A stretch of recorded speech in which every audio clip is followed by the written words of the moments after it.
Hello, good morning students. आशा करती हूँ कि आप सभी विद्यार्थी अपने अपने घरों में सुरक्षित एवं स्वस्थ होंगे। ये भी उम्मीद रखती हूँ कि आप लोग अपनी कक्षा के लिए तैयार हैं। तो चलिए बच्चों, आज शुक्रवार हमारा विज्ञान का दिन है। तो हम वही गुरुत्वाकर्षण पहला प्रकरण विज्ञान भाग 1 का।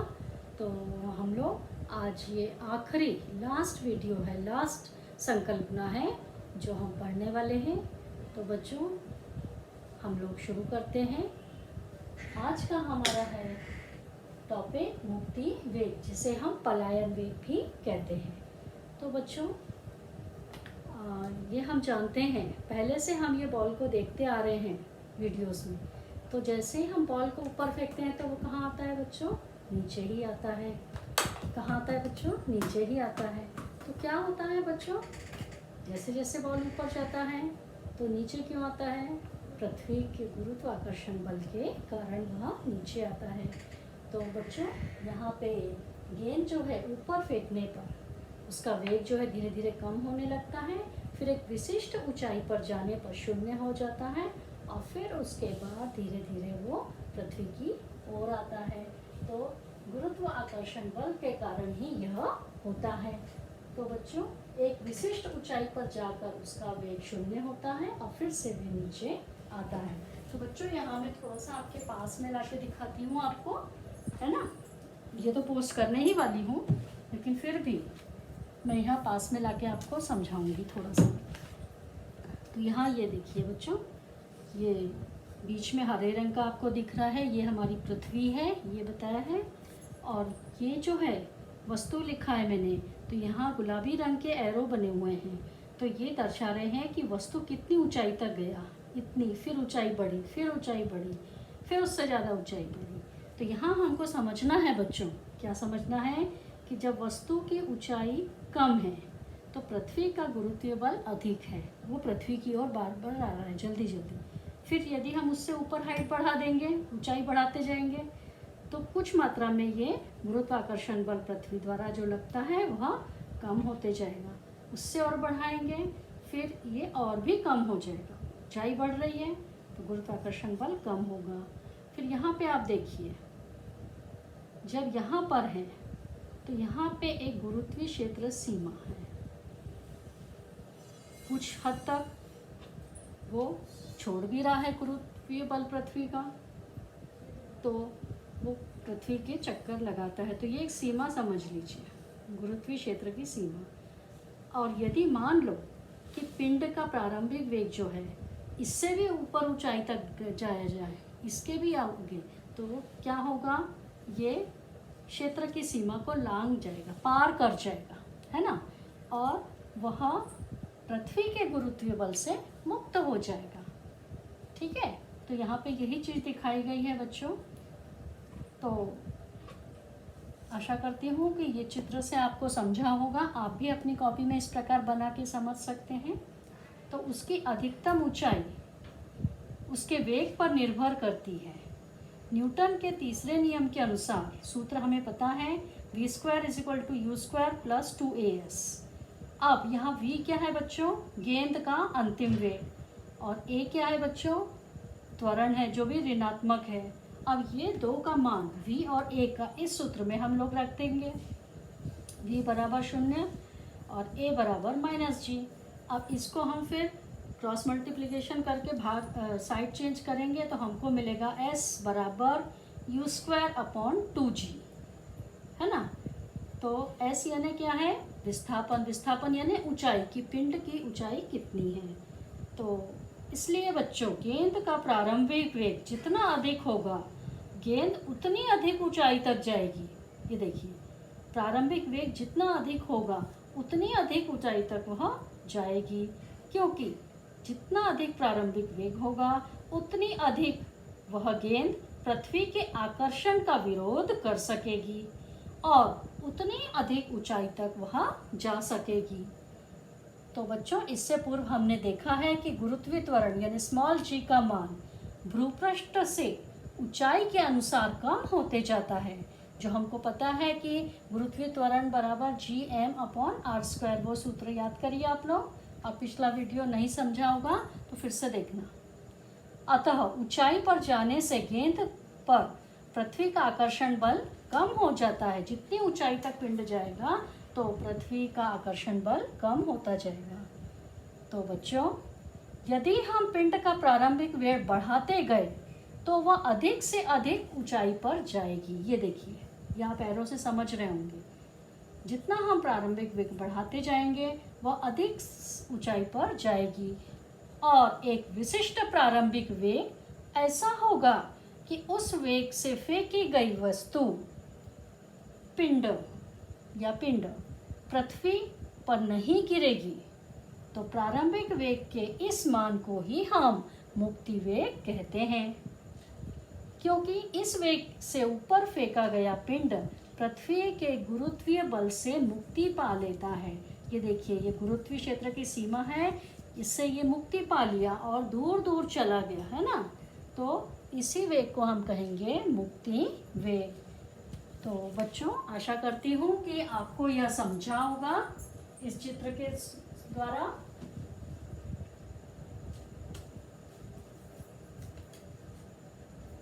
तो हम थोड़ा आगे बढ़ते हैं बच्चों। यहाँ यह देखते हैं कि आगे अब हम इसको किस तरह से हल कर सकते हैं। तो ऊर्जा की अविनाशिता के सिद्धांत की सहायता से मुक्तिवेग का सूत्र निम्न अनुसार सूत्र से ज्ञात किया जा सकता है। तो देखिए बच्चों, हम उदाहरण लेते हैं।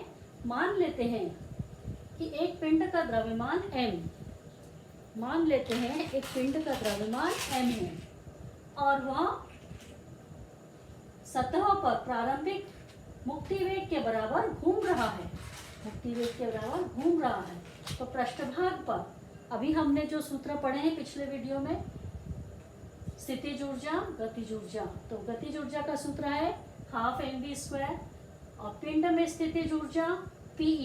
अब यहाँ पे संकेत आपको इंग्लिश में ही है तो आपको लिखना इंग्लिश में ही है। तो -G, capital G, capital M, small m/r। अब इसमें कुल ऊर्जा E1 बराबर क्या हो जाएगा, Ke + Pe, यानी स्थितिज ऊर्जा धन गतिज ऊर्जा। तो इसके मान रख देंगे हम लोग यहाँ पे। तो ये पहला समीकरण मिल गया बच्चों। उसके बाद में हम जानते हैं कि गुरुत्वाकर्षण बल दूरी के वर्ग के प्रतिलोम अनुपाती होता है। और ये होने के कारण यह बल अनंत दूरी पर क्या होता है, शून्य हो जाता है। कि जैसे जैसे ये ऊंचाई बढ़ेगी तो गुरुत्वीय बल क्या होता है, कम। और एक स्थिति ऐसी आएगी जब अनंत दूरी पे जाएगा तो वह शून्य हो जाएगा। ठीक है बच्चों। तो अर्थात पिंड के इस बल को, इससे मुक्त होने के लिए इससे क्या होता है, अनंत दूरी पर जाना पड़ता है। अतः पिंड पर अनंत दूरी पर अंतिम वेग शून्य होगा। पिंड विराम अवस्था में होगा और वो वहीं रहेगा। अब देखिए बच्चों, अनंत दूरी पर पिंड की गतिज ऊर्जा क्या है, 0। पिंड की स्थितिज ऊर्जा क्या है, ऋण में, capital G, capital M, small m/, ये अनंत दूरी। इस प्रकार का चिन्ह होता है अनंत दूरी के लिए। तो यहाँ पे टोटल क्या हो गया, 0 हो गया। अब कुल ऊर्जा हमें ज्ञात करनी है। तो E1 और E2 दोनों को हम जोड़ देंगे तो Ke धन Pe। तो E2 का मान कितना निकल गया, 0, क्योंकि यहाँ पे देखिए गतिज ऊर्जा भी 0 और स्थितिज ऊर्जा भी 0। तो ये बन गया हमारा दूसरा समीकरण। अब संवेग अविनाशिता के सिद्धांत के अनुसार कुल ऊर्जा माने E1 पहले और बाद में, तो E1 बराबर E2। अब ये जो हमने पहला समीकरण निकाला वो यहाँ रख देंगे। अब ये टोटल क्या हो गया, 0। अब यहाँ देखिए, इसको सॉल्व करिए तो ये स्मॉल m कट गया। अब बचा क्या, v², क्रॉस मल्टीप्लाई करिए तो 2 यहाँ चला जाएगा, 2 capital G, capital M/, capital R। तो अब बचा यहाँ पे हमको ये वर्ग हटाना है, स्क्वायर रूट लगाना पड़ेगा। तो v/c यानी एस्केप वेलोसिटी यानी मुक्ति वेग आपको आपकी किताब में इंग्लिश में ही लिखे के मिलेगा। तो ESC का अर्थ होता है एस्केप वेलोसिटी और इंग्लिश में भी टर्म दिए हुए हैं बुक में। तो √2 capital capital G capital M upon R, तो ये बन गया हमारा तीसरा समीकरण। अब बच्चों कि जैसे कि हम जानते हैं कि गुरुत्वीय त्वरण इस प्रकार से हम दर्शाते हैं, स्मॉल g गुरुत्वीय त्वरण बराबर capital G capital M upon R square, capital R square. अब यहाँ पे GM बड़ा G बड़ा M बराबर बन गया छोटा g R वर्ग का वर्ग, तो ये हो गया हमारा चौथा समीकरण। अब ये GM का मान कितना है, small g capital R square, तो इसका मान हमको रखना है समीकरण 3 में। ये समीकरण 3 है हमारा, इसको यहाँ फिर से लिखेंगे हम, और ये GM की जगह हम ये लिख देंगे, तो ये एक R इसमें से कैंसिल हो जाएगा। तो अब बचा कितना बच्चों, √2G कैपिटल R, ये हो गया हमारा पांचवा समीकरण। अब जैसे कि हम जानते हैं, इसके पहले वाले वीडियो में भी हमने देखा है कि गुरुत्वीय त्वरण की गणना हमने कैसे की थी सूत्र के माध्यम से, तो निकला था हमारा 9.8 मीटर पर सेकेंड स्क्वायर, और पृथ्वी की त्रिज्या कितनी थी बच्चों, 6.4 इंटू 10⁻⁸। अब ये G और R का मान इस सूत्र में रख देंगे, कौन सा सूत्र में बच्चों, पांचवें सूत्र में। तब हम इसको हल करेंगे तो हमें उत्तर मिलेगा 11.2 किलोमीटर पर सेकेंड। तो इतना दूरी जो है, इतना उसको वेग, प्रारंभिक वेग इससे भी अधिक ज़रूरी है, तभी वो पृथ्वी के गुरुत्वीय बल से मुक्ति पा सकेगा। तो कुछ उदाहरण है बच्चों, जैसे चंद्र पर या दूसरे ग्रहों पर भेजे जाने वाले अंतरिक्ष यानों के प्रारंभिक वेग को मुक्ति वेग से अधिक होना बहुत आवश्यक होता है। अगर मुक्ति वेग से आवश्यक होना है तो उसे पृथ्वी के गुरुत्वीय बल, गुरुत्वीय त्वरण को छोड़ना पड़ेगा। तो इतना ज़्यादा उसका प्रारंभिक वेग जरूरी है। तो बच्चों, आशा करती हूँ कि आपको यह समझा होगा, और यह उम्मीद के साथ कि आप पाठ्य पुस्तक साथ में रखेंगे, वाचन करेंगे। मैंने आपको यहाँ पॉइंट्स निकाल के और ये सब मैं आपको अपने ग्रुप पे डाल दूँगी, तो आप भी ऐसी कृति बना के और कुछ कृति करिए। डायग्राम बनाना भी कृति है, उसको समझना भी कृति है। तो आप जैसे जैसे बनाते जाते हैं तो हमेशा हमारे दिमाग में चलते रहता है कि नहीं, ये एक यहाँ पे बनाया, जैसे ये वस्तु पहले कम ऊंचाई पर, फिर उससे बड़ी, फिर उससे बड़ी, तो क्या हुआ क्या हुआ। ऐसे थोड़ा सा अपने मस्तिष्क को थोड़ा सोचना पर कुछ कृति करिए, जिससे कि आपको मदद होगी संकल्पना समझने की।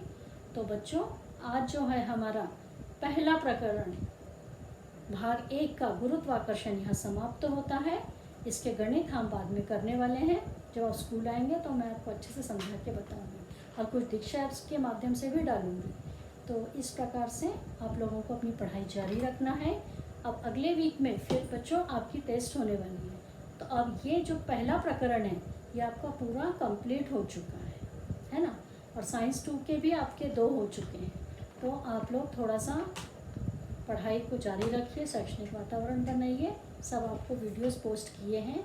तो यही उम्मीद के साथ हम यहाँ हमारी क्लास को विराम देते हैं, और फिर मिलते हैं बच्चों नेक्स्ट क्लास में। थैंक यू स्टूडेंट्स, मिलते हैं नेक्स्ट क्लास में।